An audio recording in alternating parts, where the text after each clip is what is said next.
Imagine this, when you buy a burger from a favorite fast food chain at 3 p.m, it's $3. But when you buy at 6 p.m, it's at $5. If you think that's impossible, think again, cause technically speaking, it's happening right here in Singapore. So, in case you didn't know, Wendy's is a fast food chain with over 7,000 outlets worldwide. In Singapore, however, they closed their last outlet in 2015. So, recently, Wendy's went viral after its CEO spoke about their new digital menu board. You see, listed companies in the US need to file earning reports every 3 months. It's also common practice for the top executive to discuss the results and provide more coverage and what's next for the future.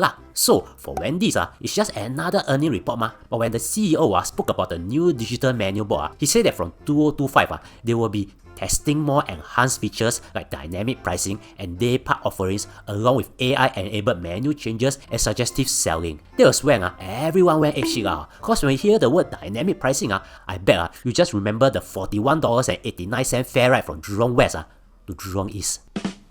But you will never remember the $21.87 ride from Jurong to Changi Airport. Watch on and you will understand.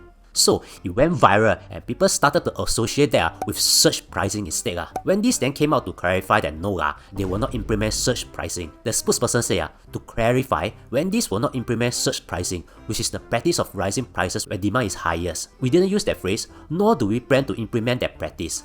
A lot is still being said as well, but here's the important part. Any features we may test in the future will be designed to benefit our customers and restaurant crew members. Digital menu boards could allow us to change the menu offerings at different times of the day and offer discounts and value offers to our customers more easily, particularly in the slower times of day. Basically, it's not increasing price during peak hours, but decreasing price during off-peak hours. I think so, cause my interpretation might be wrong. As to me, it's peak hour every hour, cause every hour I'm hungry. But you get the idea. Now, it doesn't matter what Wendy's plans to do, but here's a lesson here. Despite what you think, dynamic pricing might not be a bad thing though. In fact, there are actually studies that show that they are beneficial.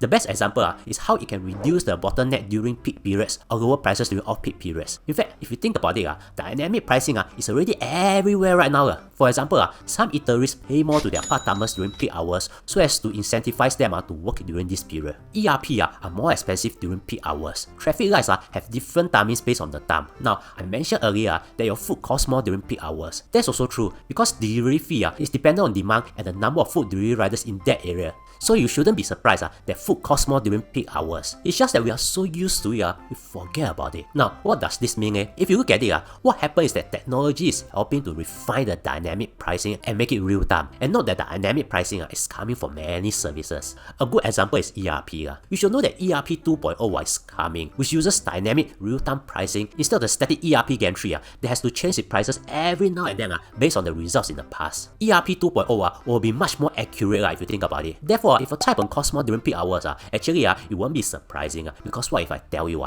dynamic pricing is also being introduced in type stores as well. If not, why got surcharge during CNY? Now, if you think I learned something, consider subscribing. And also, if you're watching this during off-peak hours, does my voice sound different?